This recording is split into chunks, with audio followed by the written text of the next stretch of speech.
Good morning student. तो जैसा कि हमारा running chapter molecular basis of inheritance that means molecular biology है, और उस मोलिकुलर बायोलॉजी के टॉपिक में हम लोगों ने कहां तक कंप्लीट किया था। तो हम लोगों ने न्यूक्लियोसाइड और न्यूक्लियोटाइड के बारे में कि कैसे एक न्यूक्लियोटाइड बनता है, कैसे एक न्यूक्लियोसाइड बनता है, इसके बारे में हम लोगों ने कंप्लीट किया था। कुछ न्यूक्लियोसाइड के नाम को भी लिखे थे। टोटल 5 नाइट्रोजिनस बेस है, तो उसके बेसिस पर जो है वो 5 न्यूक्लियोसाइड और न्यूक्लियोटाइड बन सकते हैं। लेकिन उसमें भी डीएनए और आरएनए के लिए अलग होता है। क्यों? क्योंकि डीएनए में डीऑक्सीराइबोज है और आरएनए में राइबोज शुगर है, तो उसके नाम भी थोड़े से चेंज हो जाएंगे। जैसे कल जितने भी हम लोगों ने नाम लिखा था, ठीक है, हम लोगों ने क्या क्या लिखा था। जैसे हमने एडिनोसिन लिखा था, ओके, गुएनोसिन लिखा था, थाइमिडिन लिखा था और साइटिडिन लिखा था और यूरिडिन लिखा था। ओके, तो यहां पर ये जो नाम है तो वह कब है, जब राइबोज शुगर से मिलके बनेगा। लेकिन जब डीऑक्सी राइबोज बनेगा तो यानी कि आप ये कह सकते हैं कि ये जो नाम है वह आरएनए के न्यूक्लियोसाइड के नाम हो गए। तो जब आरएनए का लिखेंगे तो आरएनए में थाइमिडिन नहीं होता है, तो थाइमिडिन को हटा दीजिए। ओके, और साथ ही साथ न्यूक्लियोटाइड के नाम, आरएनए के न्यूक्लियोटाइड का नाम हम लोगों ने क्या लिखा था, adenylic acid, guanylic acid, cytidylic acid and uridylic acid. तो ये जो नाम थे कल हम लोगों ने जो किया था, एक्चुअल में वह आरएनए के लिए था। ऐसा मत समझिए कि ये थाइमिडाइलिक या थाइमिडाइलिक एसिड या थाइमिडिन हमारे बॉडी में नहीं होता है, वो फ्री न्यूक्लियोटाइड के फॉर्म में होगा, यानी चैन के रूप में नहीं होगा, ना आरएनए में होगा ना डीएनए में होगा। कुछ ऐसे न्यूक्लियोटाइड जैसे एटीपी ही क्या है, एडिनोसिन ट्राइफॉस्फेट, जो एटीपी एनर्जी का करेंसी है, तो उसमें भी तो वह भी तो एक न्यूक्लियोसाइड ट्राइफॉस्फेट है, न्यूक्लियोसाइड आया ना। तो ऐसे बहुत सारे न्यूक्लियोसाइड या न्यूक्लियोटाइड हमारे बॉडी में फ्री फॉर्म में होते हैं, चैन के फॉर्म में नहीं। तो उसी तरह से थाइमिडाइन जो है वह फ्री फॉर्म में होगा। लेकिन हम लोग यहां चूंकि पॉलीन्यूक्लियोटाइड स्ट्रक्चर के बारे में बात कर रहे हैं, तो इसीलिए यहां पर अब देख लेंगे हम लोग, यहां पर अब डीएनए के बारे में देखिए। तो डीएनए के जो न्यूक्लियोसाइड और न्यूक्लियोटाइड होते हैं उनका नाम क्या हो सकता है, कुछ नहीं, न सारा नाम सेम होगा, बस उसमें क्या लगा देंगे हम, डीऑक्सी वर्ड लगा देंगे, डीऑक्सी एडिनोसिन। उसी तरह deoxy guanosine, deoxy thymidine and deoxy cytidine. तो इधर वाले में नाम सेम उसी तरह क्या लिखेंगे, डीऑक्सी एडिनाइलिक एसिड या deoxy adenylate, deoxy guanylic acid, deoxy thymidylic acid and deoxy cytidylic acid. तो ये जो नाम हो गए वह एक्चुअल में अब न्यूक्लियोसाइड और न्यूक्लियोटाइड ऑफ डीएनए के हो गए। कल ये जो नाम हम लोगों ने लिखा था वह आरएनए के बारे में लिखा था। तो यहां तक की ये बातें हमारी कंप्लीट हो गई। ओके, अब आइए उसके आगे हम लोग देखते हैं अब कि कैसे एक पॉलीन्यूक्लियोटाइड चैन बनता है, स्ट्रक्चर ऑफ पॉलीन्यूक्लियोटाइड चैन। ये तो हम लोगों ने न्यूक्लियोटाइड न्यूक्लियोसाइड समझा, तो एक पॉलीन्यूक्लियोटाइड चैन कैसे बनेगा तो देखते चलिए, और कौन कौन से बॉन्ड वहां पे आते जाएंगे। तो हेडिंग हमारा होगा structure of polynucleotide. Okay, polynucleotide की बातों को समझने के लिए थोड़ा सा हम लोगों को यहां पर कुछ न्यूक्लियोटाइड के स्ट्रक्चर को बनाना होगा। न्यूक्लियोटाइड के स्ट्रक्चर को कुछ न्यूक्लियोटाइड लेकर के चलते हैं। पहले एक सिंगल चैन को लेकर चलते हैं। अभी डीएनए की आरएनए की बात नहीं कर रहे हैं। पॉलीन्यूक्लियोटाइड सिंपल यहां जो हेडिंग दिया है स्ट्रक्चर ऑफ पॉलीन्यूक्लियोटाइड। ओके, चलो हम लोग पहले डीएनए वाले ही पे फोकस करते हैं। तो एक सिंगल चैन को बनाते हैं। अगर एक चैन बन गया हमारा तो दूसरे साइड में जब डीएनए का स्ट्रक्चर हम स्टार्ट करेंगे तो उसमें डबल हेलिकल स्ट्रक्चर में यानी डीएनए का डबल हेलिक्स कैसे बनता है उसमें भी देख लेंगे। तो अगर एक सिंगल स्ट्रक्चर को आप लेकर के चलेंगे तो जैसे आप देखो, पहले एक न्यूक्लियोटाइड को बनाइए।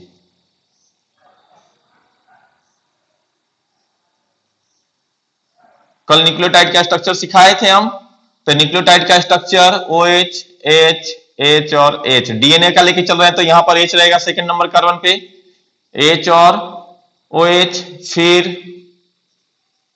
CH2 और यहां क्या था, फॉस्फेट जुड़ गया था। यह एक न्यूक्लियोटाइड हुआ। फिर दूसरा न्यूक्लियोटाइड को हम लोग लेके चलते हैं।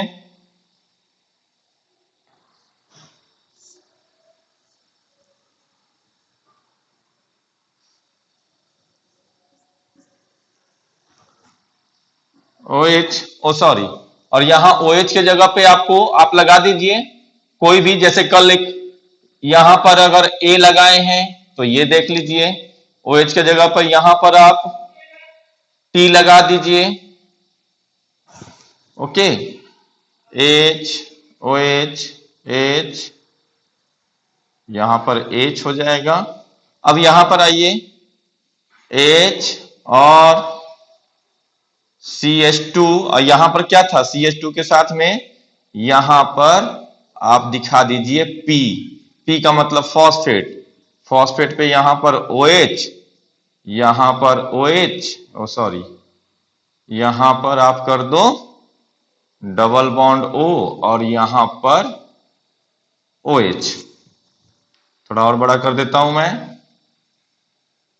और ये हो गया OH। अब दिख रहा है आपको यहां से क्लियर।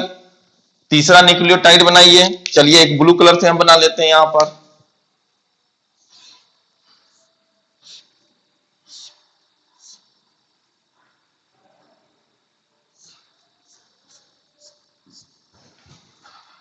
ए हो गया, टी हो गया, यहां पर जी दिखा दिया, जी, और जी के बाद में यहां पर H, H, H और ये OH।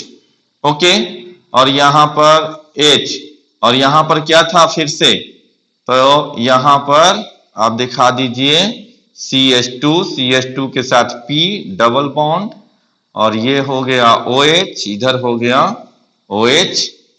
ठीक है, फास्फोरस की वैलेंसी कितनी होती है, 5, तो 2 इधर, 1, 1, 3, 4 एंड 5, ये इसके साथ ऐसे जुड़ा हुआ है। चलिए तीसरा न्यूक्लियोटाइड एक और दिखा देते हैं, नेक्स्ट वाला।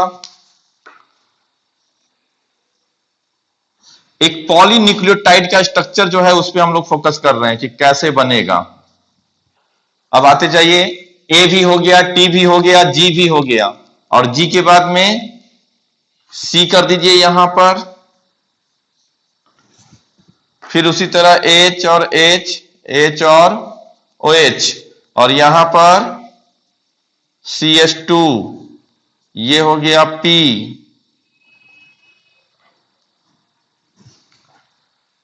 ये थोड़ा सा इसको इधर करते हैं हम, CH2, ये हो गया है P, OH double bond O, इधर OH। ठीक है ना, इसको और इधर से कर देता हूं OH। ठीक, अब आप क्या करो, H2O को रिलीज करा दो। इसका OH और इसका H क्या किया भाई, H2O रिलीज कर दिया। उसी तरह यहां पर आ जाइए, इसका OH, इसका OH और इसका H रिलीज करा दीजिए यहां से H2O को। उसी तरह आप यहां से रिलीज करा दीजिए H2O को। तो जहां जहां से H2O रिलीज होता हुआ दिख रहा है, अगर H2O रिलीज करा देंगे आप, तो फिर देखो ये H2O रिलीज करा रहे हैं, पहले हम H2O को रिलीज करा दिया, रिलीज हो गया एक H2O। तो यहां पे ये जो O है फॉस्फेट का, यह O क्या करेगा, बॉन्ड का फॉर्मेशन करेगा किसके किसके बीच में, तो ये जो है O जो है यहां और यहां के बीच में बॉन्ड का फॉर्मेशन कर दिया। उसी तरह यहां पर H2O रिलीज हो गया, तो यहां पे H2O रिलीज हुआ तो जो सिंगल O होगा वो क्या करेगा, और इसके बीच में बॉन्ड बना दिया। उसी तरह यहां पर भी H2O रिलीज हो गया, H2O रिलीज हुआ तो ये क्या करेगा, यहां पे जो फॉस्फेट होगा अब वो भी इस तरह से CH2 और P इस तरह से बॉन्ड बना देगा। तो P का मतलब यहां पर बीच में क्या होगा, O, और इसका ये डबल बॉन्ड O और इधर O। ओके, तो एक्चुअल में क्या होता है कि सभी O के ऊपर फिर माइनस आ जाते हैं, ये भी अपना H हटा देगा और ये माइनस के फॉर्म में आ जाएगा। तो इसी वजह से डीएनए जो होता है वो निगेटिवली चार्ज होते हैं। अब यहां पे जो बॉन्ड बना है किसके किसके बीच में, यह एक अलग न्यूक्लियोटाइड है, यह एक अलग न्यूक्लियोटाइड है। यहां पर जो T है तो ये कौन सा न्यूक्लियोटाइड हो गया, इसका नाम क्या हो जाएगा, डीऑक्सीथाइमिडाइलिक एसिड, या ये लिख देंगे डीऑक्सीथाइमिडाइलेट। और यहां पर क्या है, डीऑक्सी गुएनाइलिक एसिड या गुएनाइलेट, ये क्या हो जाएगा, this is deoxy adenylic acid. इसका भी नेम हम दे सकते हैं, तो ये हो गया डीऑक्सी साइटिडाइलिक एसिड। चारों न्यूक्लियोटाइड का नाम आपको यहां पर डीएनए में दिखा दिया। तो यह एक सिंगल, ये चेन जो है वह इस तरह से बना, और यहां पर जो बॉन्ड बना है किसके किसके बीच में, तो 3 एंड ऑफ यानी third carbon of 1 pentose sugar and 5th carbon of 2nd pentose sugar के बीच में। ये 5th कार्बन है, नंबरिंग 1 2 3 4 और ये 5 हो गया। उसी तरह 1 2 3 4 एंड 5। तो यहां पर कौन सा बॉन्ड बना है, तो दिस इज कॉल्ड, इसी बॉन्ड को हम लोग कहते हैं फॉस्फोडाइस्टर बॉन्ड। यहां ये और ये point, this is phosphodiester bond, phosphodiester bond. तो ये फॉस्फोडाइस्टर बॉन्ड किसके किसके बीच में, third position of 1 nucleotide between phosphate and, पूरा लिखेंगे, between phosphate and third position of one nucleotide and 5th position of another nucleotide। तो एक फॉस्फेट, एक सिंगल फॉस्फेट एक न्यूक्लियोटाइड के थर्ड कार्बन से और दूसरा न्यूक्लियोटाइड के 5th कार्बन से बॉन्ड का फॉर्मेशन कर रहा है, तो ये हो गया फॉस्फोडाइस्टर बॉन्ड। आप पहले से जानते हो यहां पर जो बॉन्ड है, यानी कि न्यूक्लियोसाइड में एक एमिनो, ये नाइट्रोजिनस बेस और पेंटोज शुगर के बीच में जो यहां पर बॉन्ड बन रहा था, ये कौन सा, तो ग्लाइकोसिडिक बॉन्ड। तो यहां पर हो गया glycosidic bond.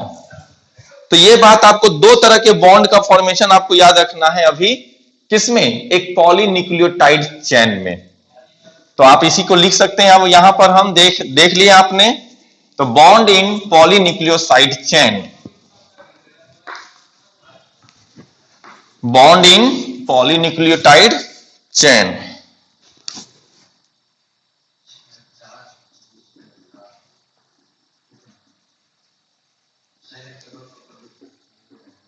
Bond in polynucleotide chain. ठीक है, पॉलीन्यूक्लियोटाइड चैन में कौन कौन से बॉन्ड, तो पहले आप क्या देखें, phospho diester bond. Okay, phospho का मतलब किसके थ्रू, तो फॉस्फेट। ओके, डाई मतलब क्या हो गया, टू, और ईस्टर यानी स्टेरिफिकेशन, ऑर्गेनिक केमिस्ट्री में आप पढ़ चुके होंगे स्टेरिफिकेशन। तो यानी जब अल्कोहल रिएक्ट करता है तो उसको स्टेरिफिकेशन का प्रोसेस कहते हैं, और उससे जो बनता है उसको ईस्टर कहते हैं। ओके, तो यहां पर दो जगह H2O रिलीज हो, स्टेरिफिकेशन हो रहा था, तो इसीलिए इसका नाम पड़ गया फॉस्फोडाइस्टर बॉन्ड। तो फॉस्फोडाइस्टर बॉन्ड किसके किसके बीच में, between phosphate and two, between one phosphate and two pentose sugar. तो वहां पर बन रहा था फॉस्फोडाइस्टर बॉन्ड। और दूसरा क्या कहता है बेटा, ग्लाइकोसिडिक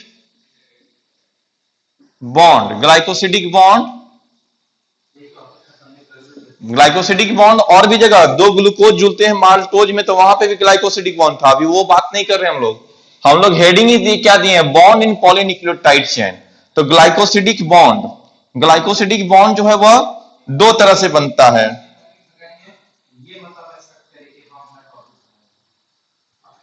पेंटोज सुगर, ये between pentose sugar, between pentose, between pentose sugar, between pentose sugar and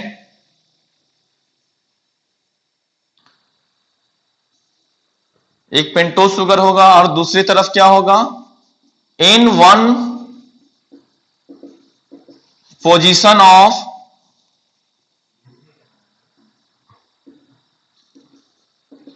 pyrimidine. Second आइए, बिटवीन पेंटोज सुगर एंड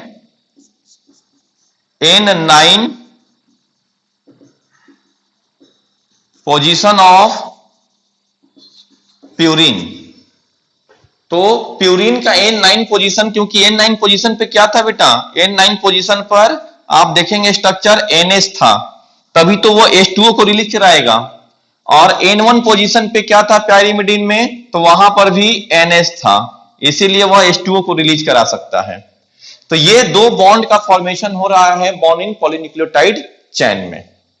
अब देखते हैं हम लोग, यहां तक की बात हो गई।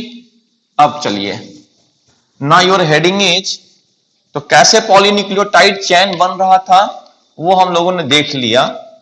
अब हेडिंग देंगे चरगॉफ रूल। हेडिंग दीजिए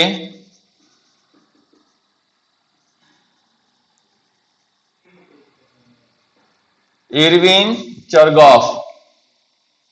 इरविन चरगॉफ जो है वो एक साइंटिस्ट का नाम है, जिन्होंने बहुत सारे रूल को दिया, डीएनए से रिलेटेड रूल के बारे में इन्होंने बताया। ओके, इरविन चरगॉफ क्या कहते हैं, इन्होंने एक रूल दिया अपने कलीग के साथ मिल करके, और उसी को कहते हैं हम लोग चरगॉफ रूल। तो चरगॉफ rule, he gave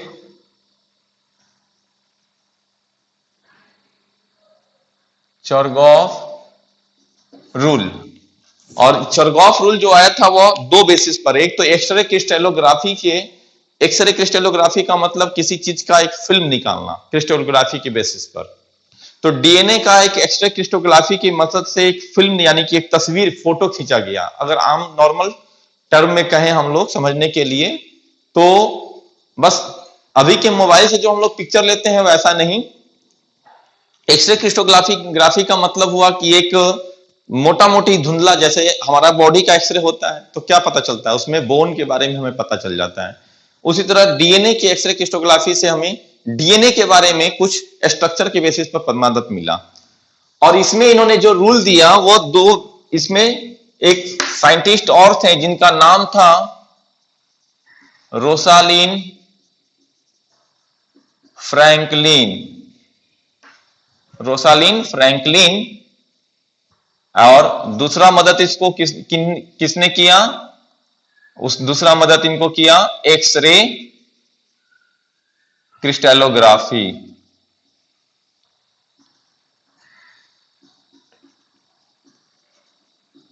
x ray crystallography के मदद से। अब इसमें इन्होंने क्या देखा, इन्होंने जो रूल दिया, सबसे पहले फर्स्ट रूल क्या कहता है कि purine equal to pyrimidine, purine equal to pyrimidine, purine equal to pyrimidine, यानी कि किसी भी डीएनए में जितना प्यूरिन के बेस होंगे सेम इक्वल टू उतना पायरिमिडीन के बेस होंगे। फर्स्ट रूल तो हम समझ गए। सेकेंड रूल क्या कहता है कि A plus G oblique T plus C equal to, ये क्या होगा, तो ये हो जाएगा equal to 1 for all species. ये जो रेशियो होगा ए प्लस जी का ऑब्लिक टी प्लस सी का जो रेशियो होगा इक्वल टू 1। कहने का मतलब क्या हुआ, अभी हम आपको ये प्रूफ करेंगे। थर्ड पॉइंट क्या कहता है इनका थर्ड पॉइंट कहता है कि A plus T oblique C plus G या G plus C equal to, तो ये जो A plus T oblique C plus G जो होगा, यहां पर ये जो रेशियो आ रहा है वह फॉर ऑल स्पेसीज में ऐसा ही होता है, लेकिन ये स्पेसीज टू स्पेसीज ये रेशियो जो है वह वेरी करता है। ठीक है, तो यहां पर ये थोड़ा सा, तो इसको कहेंगे it is specific for species and it varies from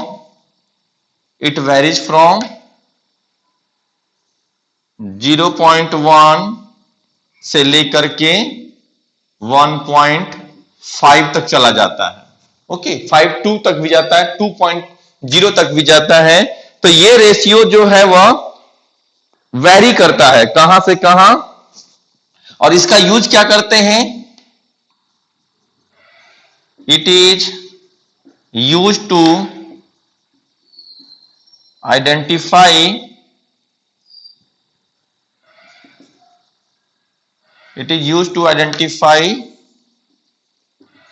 किसी एक स्पेसीज को आइडेंटिफाई करने के लिए करते हैं। एग्जाम्पल यहां 1.5 लिखे हैं, यानी 1.5 से ऊपर भी जाता है। ओके, टू 1.75 और मोर डॉट डॉट डॉट। एग्जाम्पल जैसे प्रोकारियोटिक सेल का, इन प्रोकारियोट तो 0.92 होता है, जबकि इन ह्यूमन में 1.52 ये वैल्यू होता है। कौन, A plus T and G plus C का। तो कहते हैं कि ए प्लस टी का रेशियो जो है वह ज्यादा होगा, इसका मतलब है कि वह इकार्योटिक है, और ए प्लस टी का रेशियो अगर कम होगा, जितना कम होता है वो उतना लोअर स्पेसीज को दिखाता है, जितना हाई होता है A plus T content is higher in eukaryote. तो आप कह सकते हैं A plus T content generally higher in eukaryotes. Okay, अब इरविन-चरगॉफ रूल जो है वो एप्लीकेबल नहीं है, किसमें, it is not applicable in single stranded DNA and in RNA. चरगॉफ का रूल सिंगल स्टैंडर्ड डीएनए में और आरएनए में एप्लीकेबल नहीं हो, क्योंकि आरएनए भी सिंगल स्टैंडर्ड होता है जनरली, और डीएनए तो सिंगल स्टैंडर्ड बहुत कम, सिर्फ एक हम लोग देखे थे वायरस को, यानी 5174 वायरस में ये जो है वो न्यूक्लियोटाइड के बेसिस पर था। कितना था याद है कुछ? चलिए, तो 5386 यानी 5386 न्यूक्लियोटाइड का था सिर्फ। कल के क्लास में आपको मैंने बताया था, अगर याद होगा तो चलिए, ये जो था ये है वह चरगॉफ रूल, इसी को कहते हैं। अब ये पूरा का पूरा हम आपको प्रूफ करके बताएंगे कि क्या होता है।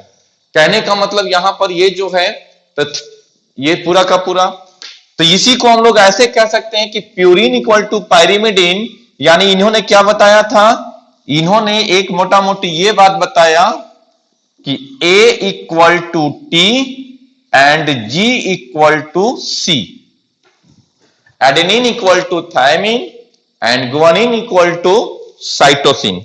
ये बात जो है वो एकदम कंप्लीट जो है वो याद रखना है। इरविन चरगॉफ बहुत ही इंपॉर्टेंट टूल है और इसी के बेसिस पर ये पूरा का पूरा जो वाटसन एंड क्रिक का जो मॉडल है इन्हीं के बेसिस पर टिका हुआ है। तो कहते हैं कि ये फ्रैंकलिन और इरविन चरगॉफ के रूल को चुरा करके ही वाटसन एंड क्रिक ने वो डीएनए का डबल हेलिकल मॉडल जो है वो प्रपोज किया था। ओके, तो वो बाद में चूंकि उन्होंने सबसे पहले इस तरह का चीज दिखाया तो उनके नाम हो गया वो model, but actual that model is completely based on the Erwin Chargaff rule and Rosalind Franklin X ray crystallography. ठीक है, तो उनके बेसिस पर ही ये देख लिया हम लोगों ने कि A equal to T and G equal to C. उसके बाद इनका एक और मॉडल था, यानी एक और रूल बताया क्या, तो फोर्थ आप रूल कह सकते हैं इनका कि number of pentose sugar and phosphate residue is equal in number,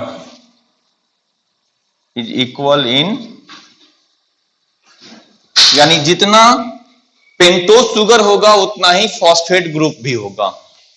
तो number of pentose sugar and phosphate residue is equal in number, दोनों इक्वल नंबर में होते हैं। ओके, तो ये जो है इरविन चरगॉफ रूल को आपको याद रखना है कि purine equal to pyrimidine, A plus G oblique C plus T equal to 1, A plus T oblique G plus C content जो होते हैं वह वैरीज करते हैं स्पेसीज टू स्पेसीज, जबकि ये इक्वल होता है। ये पूरा इरविन चरगॉफ का ये जो इंपॉर्टेंट पार्ट है 1, 2 एंड 3, और इसमें से भी सबसे इंपॉर्टेंट जो है वह है सेकेंड पॉइंट। तो सेकेंड पॉइंट के बेसिस पे ही सारा चीज है। ये पॉइंट सबसे इंपॉर्टेंट है, A plus G oblique C plus T equal to 1 for all species. आप इसी से देख लो कि किसी डीएनए में जितना A होगा उतना T होगा और जितना G होगा उतना ही C होगा, और इसी के बेसिस पर ये रेशियो फिक्स है।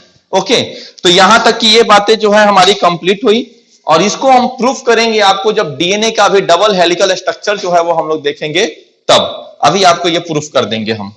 तो ये पूरा का पूरा रूल जो है वो हमारा उसी पे है।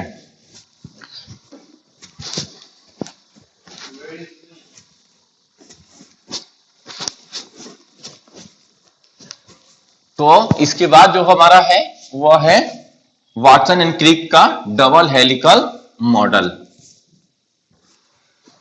तो इसको कहते हैं Watson and Crick DNA model. 1 minute.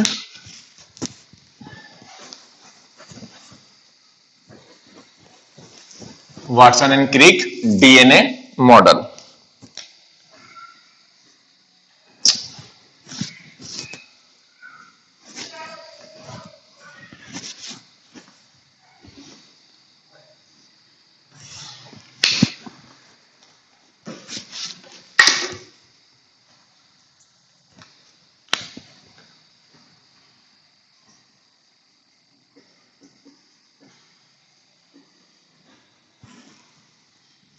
देखिए, वाटसन एंड क्रिक के दो साइंटिस्ट हैं, ठीक है। दोनों साइंटिस्ट ने दो एक्सपेरिमेंट के बेसिस पर फर्स्ट ऑफ ऑल डीएनए का स्ट्रक्चर जो है वो प्रपोज किया।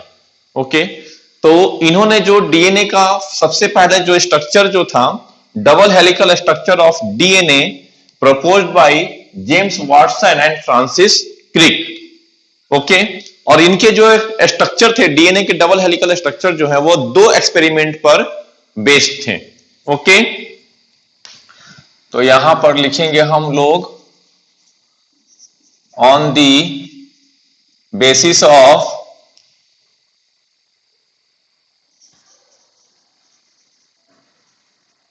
Chargaff rule,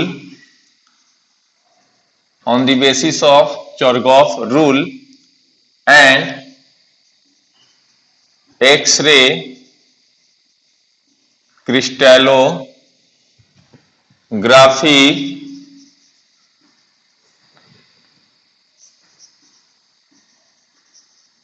James Watson and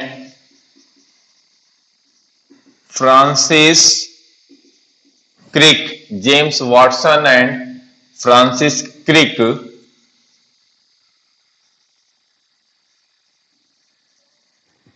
proposed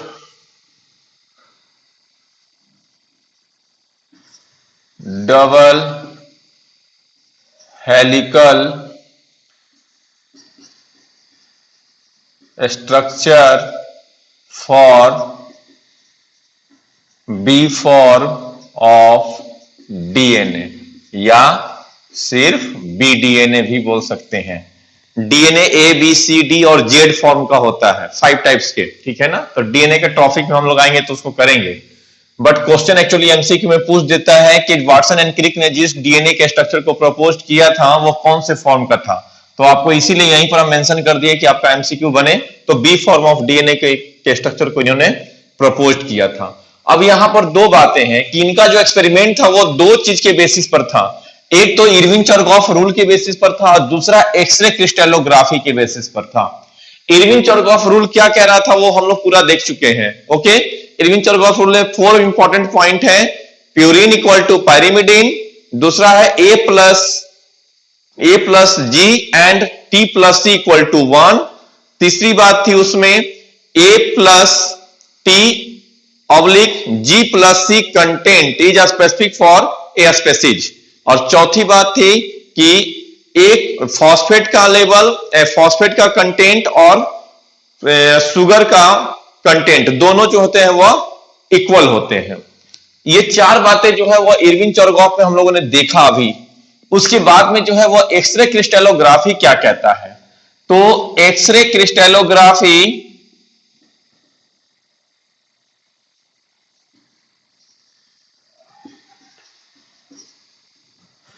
x ray क्रिस्टलो या इसी को कहते हैं X-ray diffraction, X-ray diffraction pattern. इसमें क्या कहा गया, X-ray crystallography it is a technique for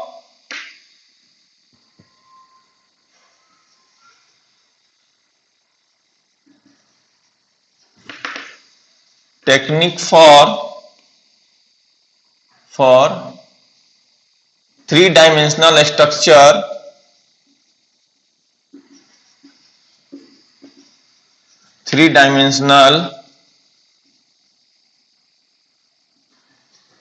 technique for three-dimensional structure of a large molecule। जब एक बड़े मॉलिक्यूल का हम लोग 3 डायमेंशनल स्ट्रक्चर लेना चाहते हैं तो उसके लिए एक्सरे क्रिस्टलोग्राफी या एक्सरे डिफ्रैक्शन पैटर्न का यूज करते हैं। इसमें होता क्या है, तो X-ray crystallography obtain from X-ray diffraction, यानी एक्सरे का diffraction of X-ray, it is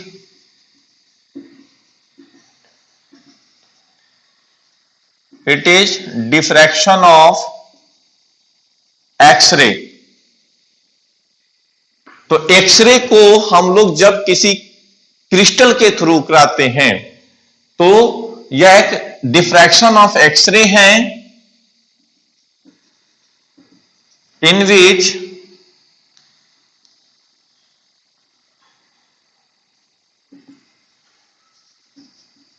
diffraction of X-ray through a crystal तो जब एक किसी क्रिस्टल के, ठीक है, किसी क्रिस्टल के मदद से हम लोग एक्सरे का डिफ्रैक्शन कराते हैं, उसी को कहते हैं एक्सरे डिफ्रैक्शन पैटर्न या X-ray crystallography. It is performed bye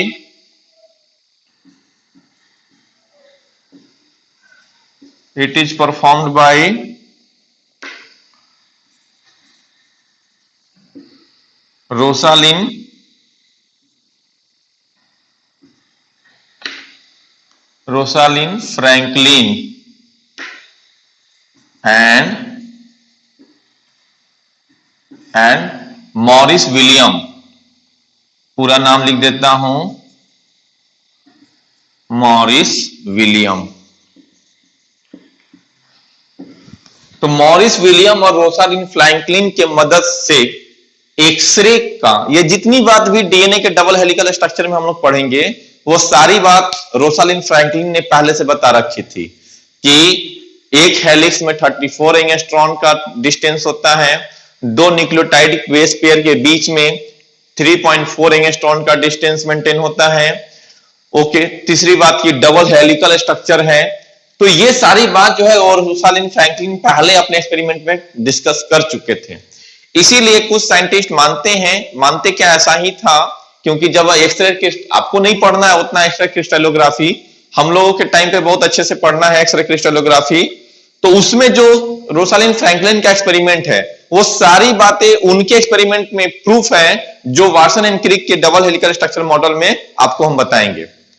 इसी से कहा जाता है कि वाटसन एंड क्रिक जो है वो रोसालिंड फ्रैंकलिन और इरविन चारकॉफ के एक्सपेरिमेंट को, खास करके रोसालिंड फ्रैंकलिन के जो एक्सरे क्रिस्टलोग्राफी का स्ट्रक्चर था उसको चुरा करके और इन्होंने डबल हेलिकल स्ट्रक्चर को प्रपोज किया था।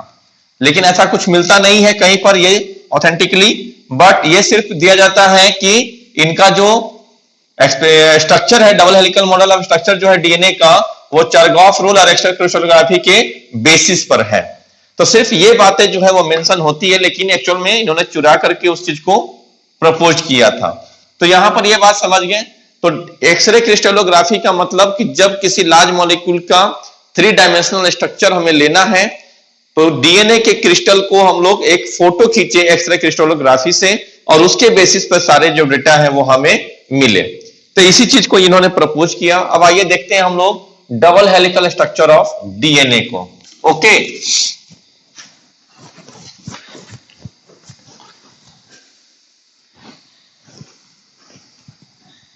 इसके बाद में देखिए, तो डबल हेलिकल स्ट्रक्चर हम लोग यहां पर आपको समझाने के लिए हम 3 तरह से दिखाएंगे कि क्या एक्चुअल में डबल हेलिकल स्ट्रक्चर जो है।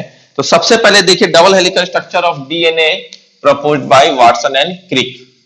तो डबल हेलिकल स्ट्रक्चर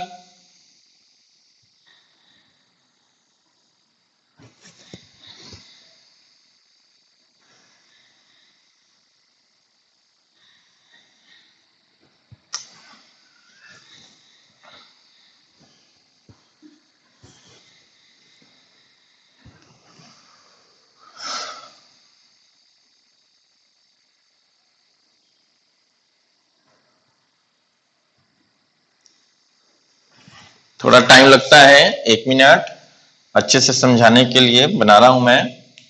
तो आपको इसमें यहां पे हम 2-3 बातें एक साथ डिस्कस करने वाले हैं जो आपको बुक में नहीं है, बट आप कंफ्यूज होंगे ये चीज को लेकर के, इसीलिए हम आपको यहां पर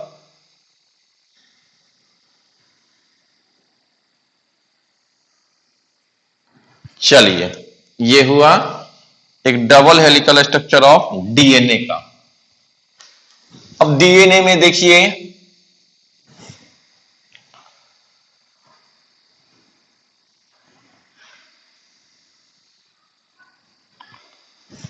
और ये हम बना रहे हैं इसमें 1 2 3 4 5 6 7 8 9 10। थोड़ा सा आगे पीछे हो गया होगा। 1 2 3 4 5। ओके, उसी तरह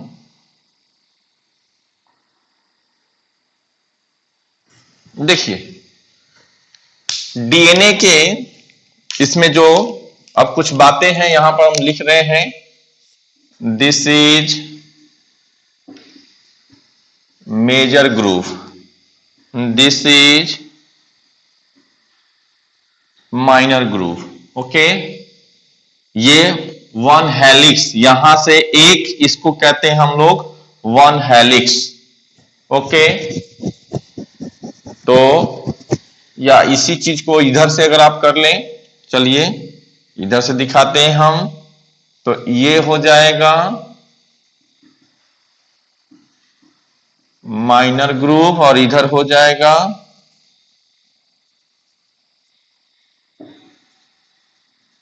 मेजर ग्रुव, और इधर से इधर हम वन हेलिक्स दिखा रहे हैं। ओके,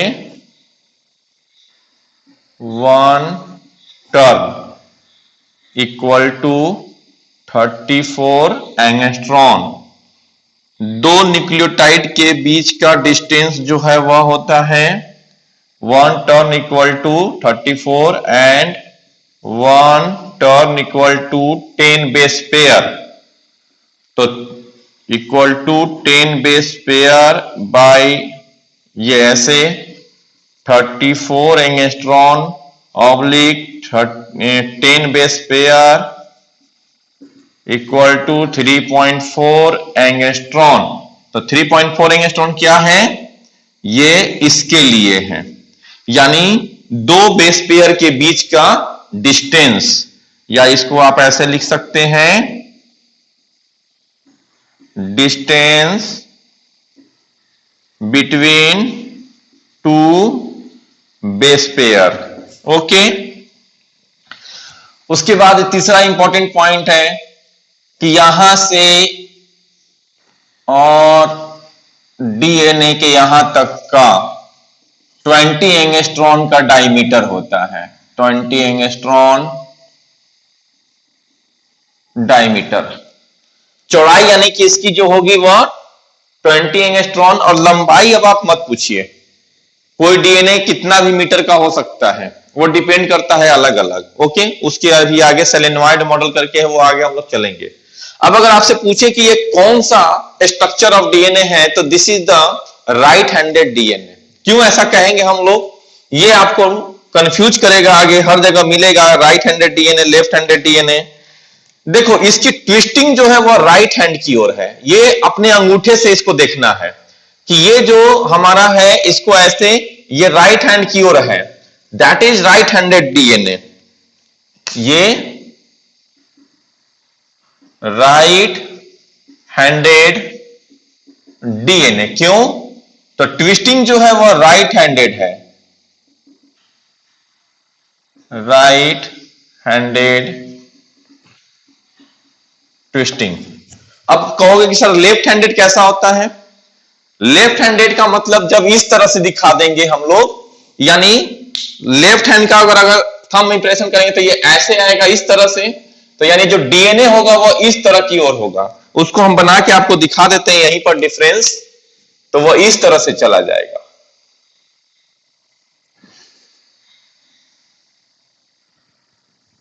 ये देखिए, तो वो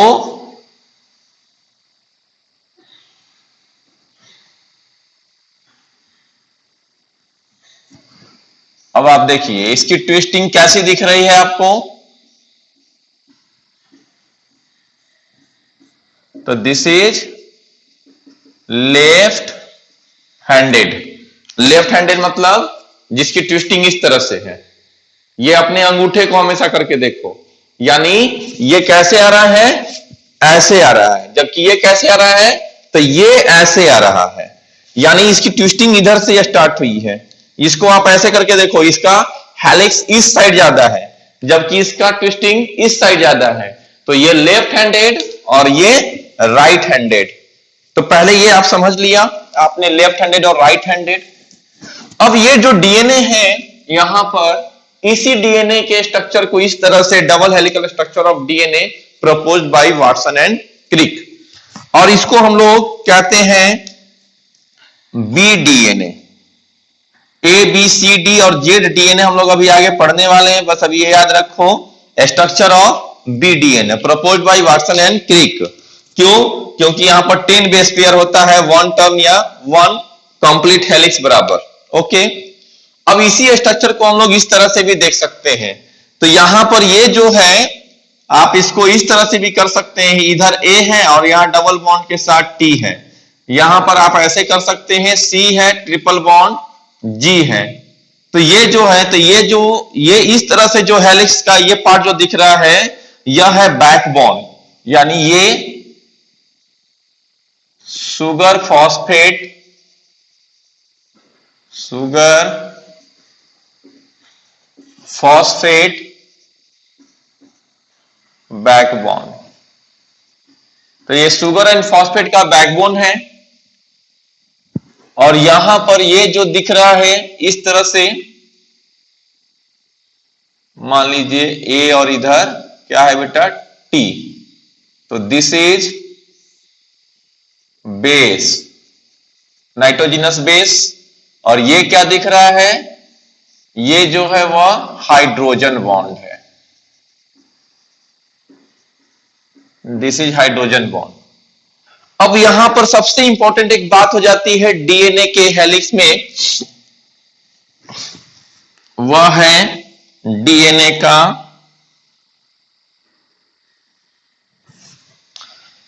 एक बोलते हैं हम लोग 3 इंड और दूसरा होता है 5 इंड। ओके, चलिए ये दिखाना जरूरी है हमें। तो आप ये देखो, ये जो है वह 5 2 1 2 इधर आ गया है, इसको कहेंगे हम लोग 3 इंड। तो दूसरा अपोजिट होगा जो एंटी पैरेलल होगा, यानी ये हो जाएगा इधर से 3 इंड टू 5 इंड। अब ऐसा क्यों, इसको हम लोग एंड बोलते हैं, क्योंकि जो 5 इंड होता है वहां पर फॉस्फेट होता है, फ्री फॉस्फेट, और 3 इंड जो होता है यहां पर OH फ्री होता है। ओके, 3 इंड पे फ्री हाइड्रोक्सिल ग्रुप होता है और 5 इंड पे फ्री फॉस्फेट ग्रुप होता है। ये बात भी आपको समझा दिए यहां पर। अब आप इसी चीज को इस तरह से हम बना के आपको दिखा सकते हैं।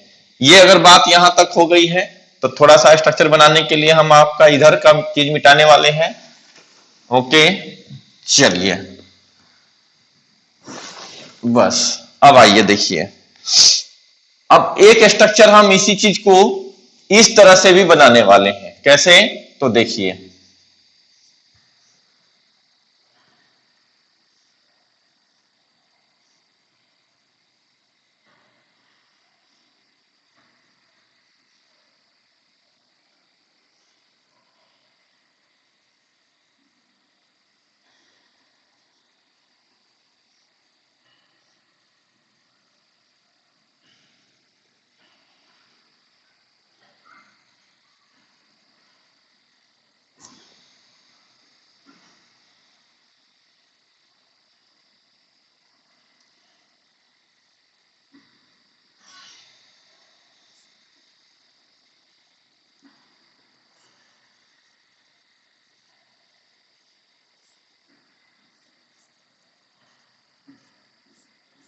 देख रहे होंगे आप, यहां पर हम क्या कर रहे हैं, ये बीच में जो है वो फॉस्फेट दिख रहा है हम लोगों को यहां पर,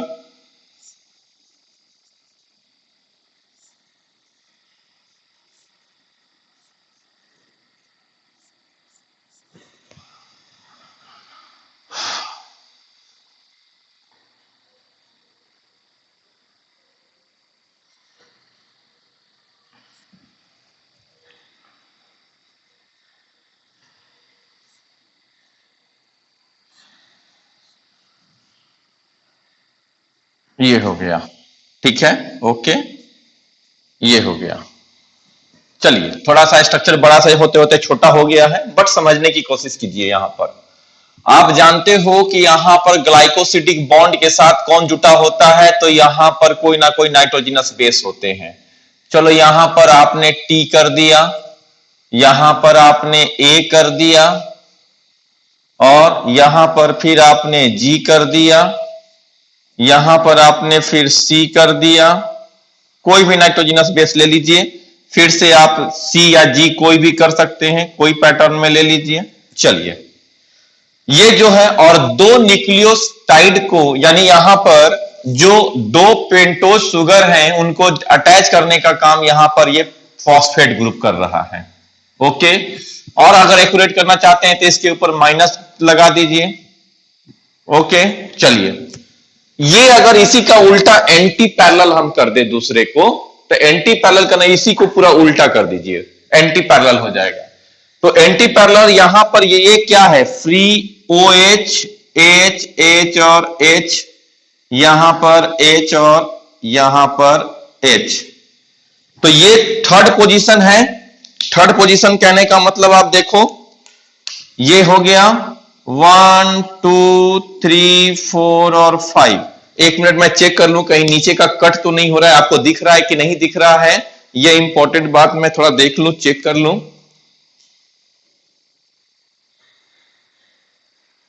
ओके, यस, तो आ रहा है। या चलिए हम लोग इसको हटा देते हैं, हम लोग यहीं पर इसको खत्म करते हैं, और थोड़ा ऊपर हो जाएगा, आपको और अच्छे से दिखेगा। तो चलिए यहां पर आइए, नंबरिंग कर लेते हैं हम लोग। यहां पे क्या होगा, H, H और H, और यहां पे क्या हो जाएगा, H और यहां पर OH, यहां पर H। ओके, नंबरिंग कर लीजिए। सभी जगह नंबरिंग करेंगे तो एक ही तरह का आएगा, यहां से भी अगर करेंगे तो 1 और ओके, मैं सब में ये भी दिखा दूं, और यहां पर CH2 और ये P हो गया 1, ये सब जगह आ गया, ठीक है। यहां पर H और H, H और H और H, H, H, ये हो गया H और H, ठीक है। नंबरिंग कर देता हूं मैं आराम से आपको, 1 2 3 4, ये 5, 1 2 3 4, ये 5 नंबर कार्बन, 1 2 3 4 और ये 5 नंबर का कार्बन, फिर 1 2 3 4 और ये 5 नंबर का कार्बन। ओके, अब आइए इसी को, स्ट्रक्चर को जस्ट उल्टा आपको कर देना है समझने के लिए। तो क्या होता है, जस्ट उल्टा कर देंगे अगर आप, तो ये इस तरह से बन जाएगा भाई। ओके,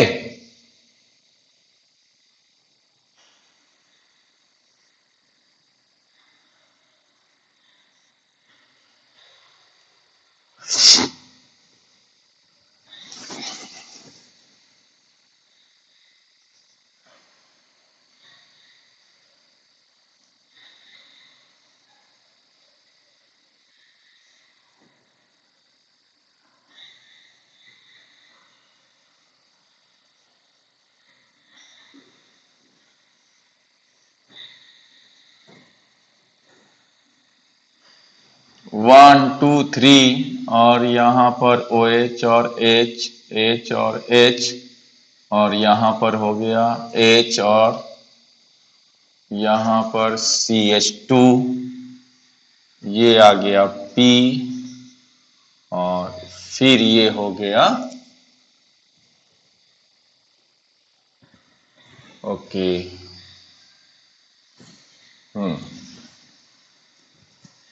और ये हो गया P, और फिर इधर आ जाएगा आपका OH।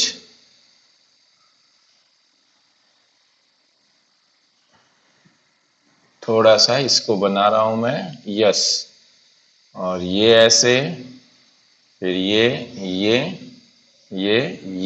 हो गया, ये थर्ड पोजीशन हो गया फिर से।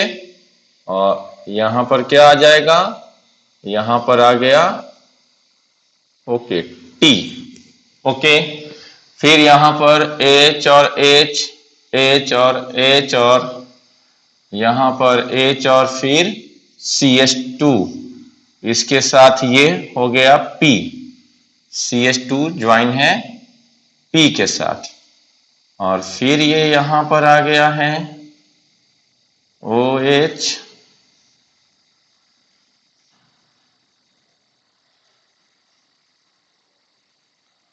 ये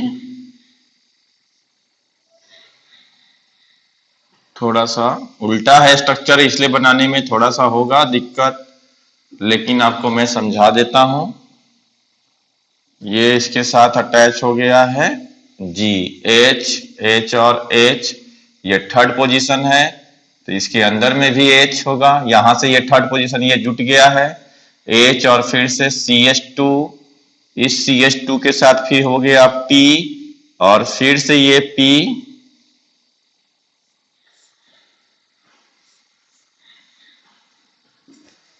अब देखेंगे,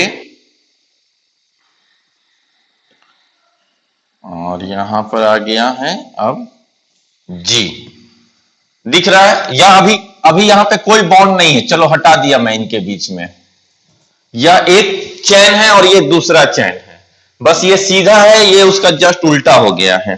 ओके, और यहां पर फिर से CH2 के साथ ये फ्री P हो गया, यहां पर H, यहां पर देखो ये जैसा है उसका जस्ट उल्टा ये है। तो जब एक दूसरे के आमने सामने होते हैं तो हाइड्रोजन के अगर सामने कभी भी क्या कहता है हाइड्रोजन बॉन्ड, हाइड्रोजन बॉन्ड किसके साथ बनता है, हाइड्रोजन विथ फोन, यानी हाइड्रोजन के सामने अगर फ्लोरीन होगा, ऑक्सीजन होगा या नाइट्रोजन होगा तो ये क्या करेंगे, अट्रैक्शन करेंगे, तो उसी के बीच का जो बॉन्ड बनता है वह हो जाता है आपका हाइड्रोजन बॉन्ड। यानी और इसके बीच में दो हाइड्रोजन बॉन्ड, A और T के बीच में 2 हाइड्रोजन बॉन्ड, G और C के बीच में 3 हाइड्रोजन बॉन्ड।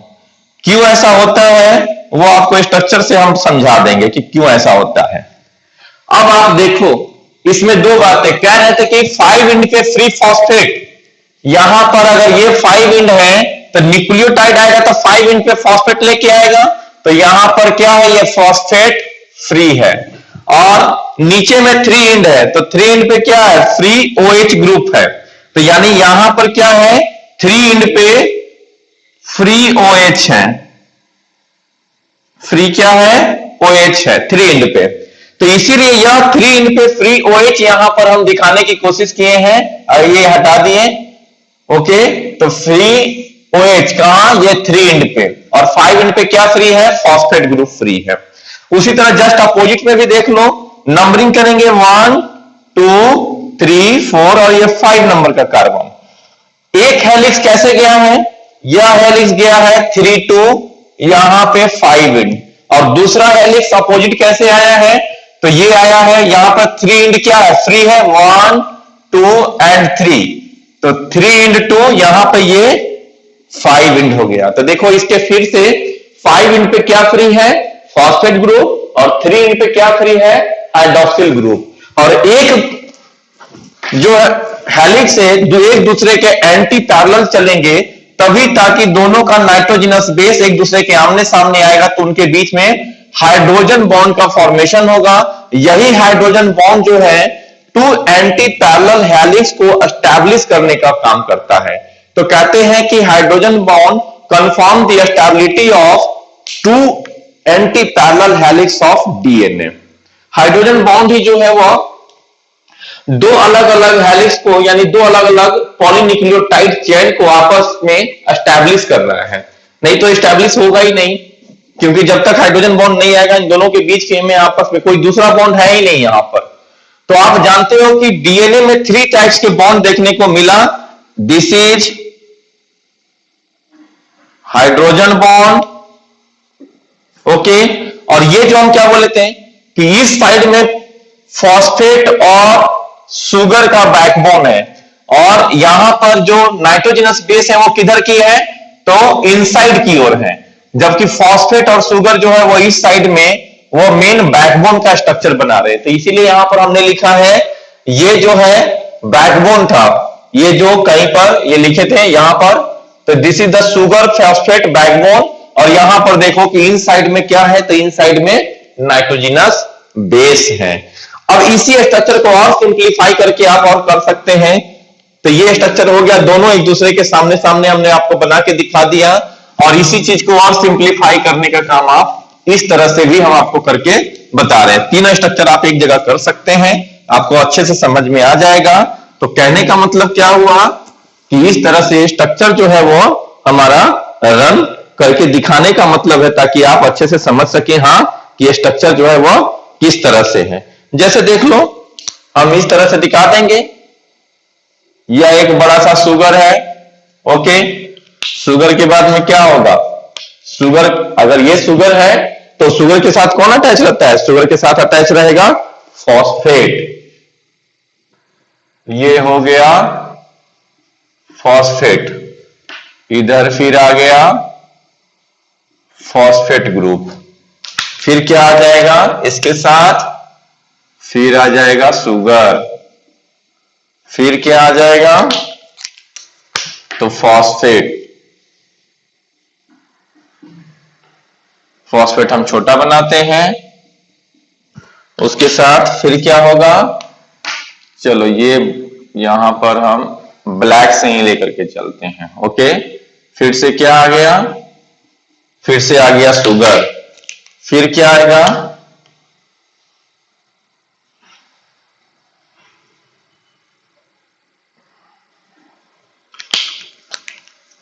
हो गया ये। अब इधर से दूसरा जो है वो हम लोग फिर बनाते हैं, तो यहां से हम लोग बनाना स्टार्ट कर लिए।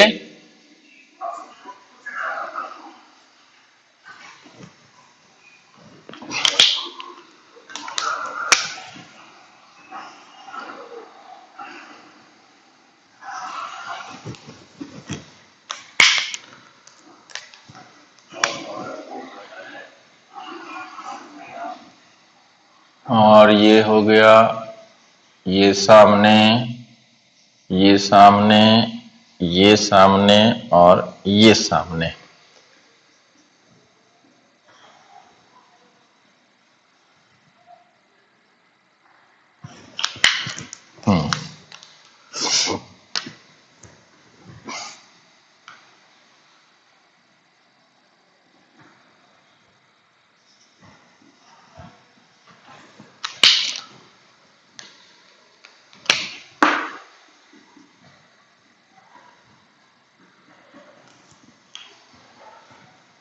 चार हो गया, और यहां पे एक और ये आ गया, ठीक है।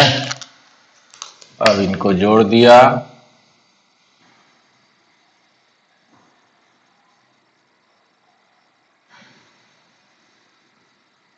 चलो भैया देखिए अब क्या है बात। यहां पे क्या कर लो,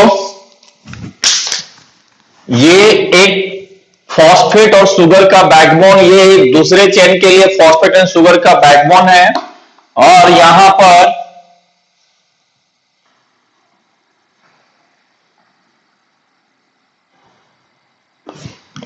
इसके साथ दिखाता हूं मैं ब्लू कलर से,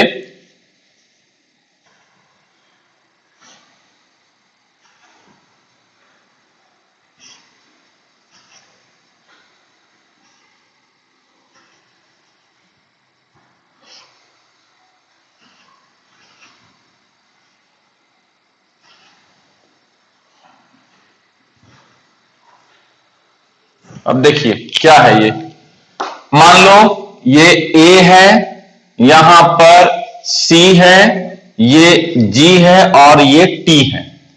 जो जी है मतलब 9 रिंग वाला है, तो उसके लिए डबल सर्कल किए हैं, और यहां पर उसका अपोजिट ए अगर है तो इधर क्या हो जाएगा, टी। टी यानी 6 मेंबर वाला होता है, तो उसके लिए सिंगल इस तरह से दिखाए हैं। तो ये इधर हो गया, मतलब एक तरफ प्यूरिन तो दूसरी तरफ पायरिमिडिन। प्यूरिन का मतलब यहां पर मैं लिख देता हूं, प्यूरिन को इस तरह से दिखाया हूं, और पायरिमिडिन को मैंने इस तरह से दिखाया है, ओके। तो यहां पर C है तो इधर क्या हो जाएगा G, इधर फिर C और इधर क्या हो जाएगा A। अब इस तरह से देखो इनके बीच में ये हो गया हाइड्रोजन बॉन्ड।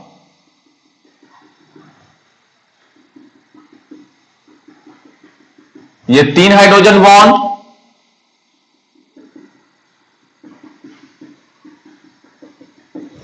और यहां पर सिर्फ 2 हाइड्रोजन बॉन्ड हो गया। अब यहां पर देखो, यहां पर फ्री ये 5 इंड है तो ये क्या है, फॉस्फेट है।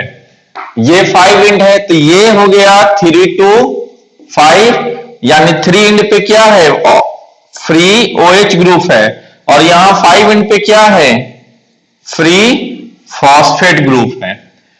अब ऐसा हो क्यों रहा है, न्यूक्लियोटाइड का जब स्ट्रक्चर बनाए थे तो वहां पे 5 इंड पे ही पहले फॉस्फेट आके जुड़ता है। समझो कि यहां से पहले, अब ये स्ट्रक्चर समझ गए आप, यहां पे देख रहे होंगे कि इस तरह का ये स्ट्रक्चर जो है आपको मैंने सामने यहां पे रख दिया है। ओके, अब यहां से ये समझने की कोशिश करो कि जैसे, और यहां पर फिर से क्या हो जाएगा, ये 3 इंड है तो यहां पर फ्री OH होगा। तो यहां से यहां 5 इंड से लेके, यानी यहां से यहां जो है वह एक न्यूक्लियोटाइड हुआ। न्यूक्लियोटाइड हो गया, कोई एक न्यूक्लियोटाइड हुआ। फिर दूसरा जो न्यूक्लियोटाइड आएगा उसके पास फिर से 5 इंड पे फॉस्फेट होगा, तो ये फॉस्फेट इसके 3 इंड के साथ, यानी ये जो फॉस्फेट, पहले समझो यहां से मैं ब्लू कलर से इंडिकेट करता हूं आपको यहीं पर, तो समझो कि यहां से यहां सब चीज हटा दीजिए, पहले बस समझिए यह एक फॉस्फेट ग्रुप था, सॉरी एक न्यूक्लियोटाइड था। ओके, तो ये जो न्यूक्लियोटाइड था अभी इस फॉस्फेट के साथ बॉन्ड नहीं है, तो यहां पे क्या होगा, OH। जब ये दूसरा न्यूक्लियोटाइड आया तो ये फॉस्फेट ग्रुप इस OH के साथ H2O रिलीज करा के और क्या किया, बॉन्ड बना दिया। लेकिन यहां तो फ्री है ना, यहां इसके पास कोई दूसरा आएगा तब तो जुटेगा ना, तो वो इसलिए यहां पर फॉस्फेट ग्रुप फ्री है। उसी तरह लास्ट नीचे में कोई दूसरा आएगा तो उसके पास 5 इंड पे, यानी इस तरह का कोई आएगा तो 5 इंड पे फॉस्फेट आएगा, तो फिर से आके इस OH के साथ H2O रिलीज करा के नया बॉन्ड बना देगा। तो इसीलिए 3 इंड पे फ्री हाइड्रोक्सिल ग्रुप और 5 इंड पे फ्री फॉस्फेट ग्रुप होता है, और इसलिए 3 to 5 तो अपोजिट एंटी पैरेलल, यानी 3 to 5, ये 5 to 3 है तो उधर से यहां से उल्टा हो जाएगा, just antiparallel to each other. यहां तक की बातें समझ गए।